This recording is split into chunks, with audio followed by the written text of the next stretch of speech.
Thank you, Mr. Chairman. I also want to welcome our witnesses today. Today's hearing is important to help understand the role Russia played in the 2016 presidential elections. As the U.S. intelligence community unanimously assessed in January of this year, Russia sought to hijack our democratic process, and that most important part of our democratic process, our presidential elections. As we'll learn today, Russia's strategy and tactics are not new, but their brazenness certainly was. The hearing is also important because it's open, as the chairman mentioned, which is sometimes unusual for this committee. Due to the classified nature of our work, we typically work behind closed doors. But today's public hearing will help, I hope, the American public writ large understand how the Kremlin made effective use of its hacking skills to steal and weaponize information and engage in a coordinated effort to damage a particular candidate and to undermine public confidence in our democratic process. Our witnesses today will help us to understand how Russia deployed this deluge of disinformation in a broader attempt to undermine America's strength and leadership throughout the world. We simply must, and we will, get this right. The chairman and I agree it is vitally important that we do this as a credible, bipartisan, and transparent manner as possible. As was said yesterday at our press conference, Chairman Burr and I trust each other, and equally important, we trust our colleagues on this committee that we are going to move together and we're going to get to the bottom of this and do it right.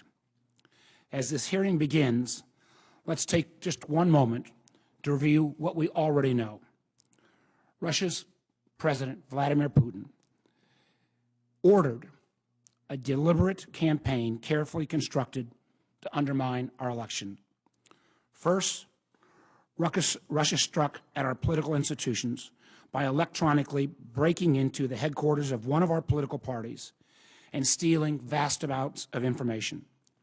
Russian operatives also hacked emails to steal personal messages and other information from individuals ranging from Clinton campaign manager John Podesta to former Secretary of State Colin Powell.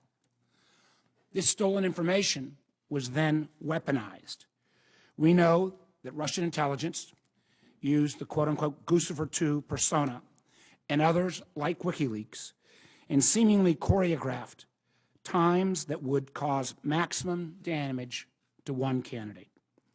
They did this with an unprecedented level of sophistication about American presidential politics that should be a line of inquiry for us on this committee.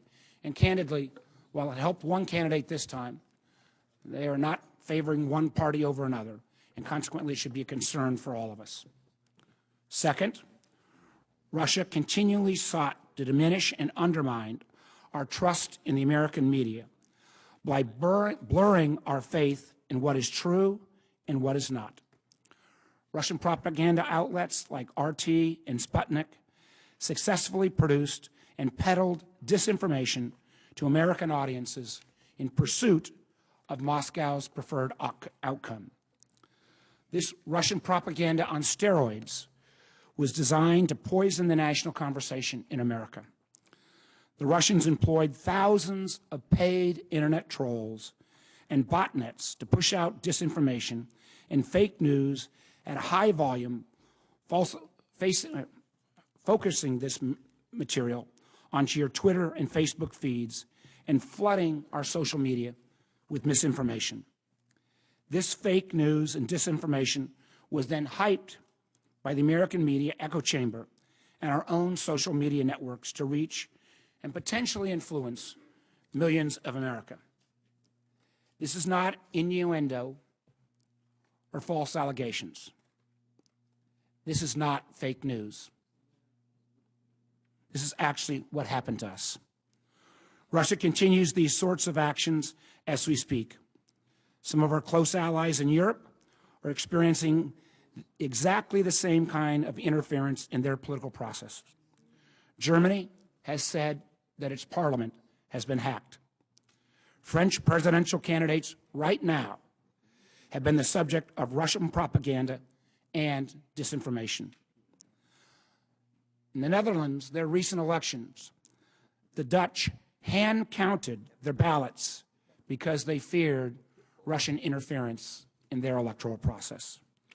Perhaps most critically for us, there is nothing to stop them from doing this all over again in 2018, for those of you who are up, or in 2020, as Americans, again, go back to the polls.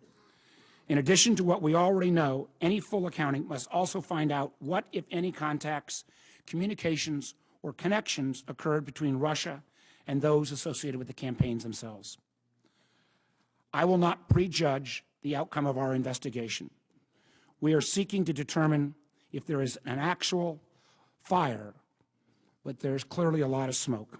For instance, an individual associated with the Trump campaign accurately predicted the release of hacked emails weeks before it happened.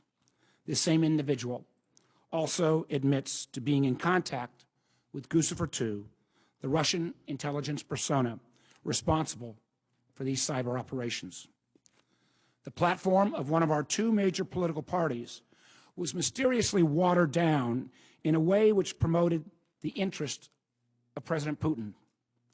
And no one seems to be able to identify who directed that change in the platform.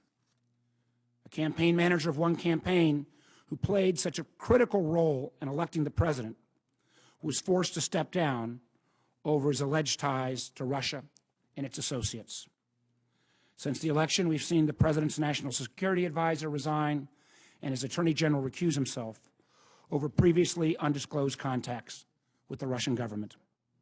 And of course, in the other body, on March 20th, the director of the FBI publicly acknowledged that the Bureau is, quote, investigating the nature of any links between individuals associated with the Trump campaign and the Russian government, and whether there was any coordination between the campaign and Russian efforts, end of quote. I want to make clear, at least for me, this information is not about whether you have a D or an R next to your name.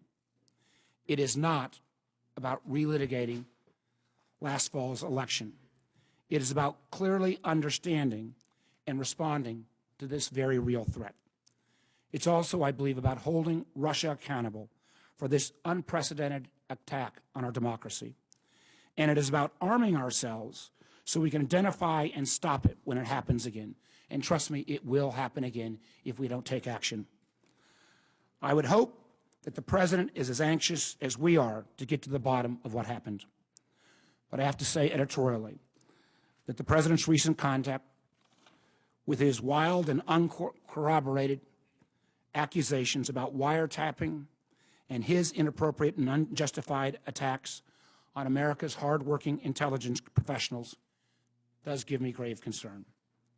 This committee has a heavy weight of responsibility that prove that we can continue to put our political labels aside to get us to the truth. I believe we can get there. I've seen firsthand, and I say this to our audience, how serious members on both sides of this dais have worked on this sensitive and critical issue.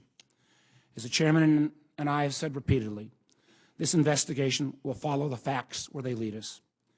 If at any time I believe we're not going to be able to get those facts, and we're working together very cooperatively to make sure we get the facts that we need from the intelligence community, we will get that done.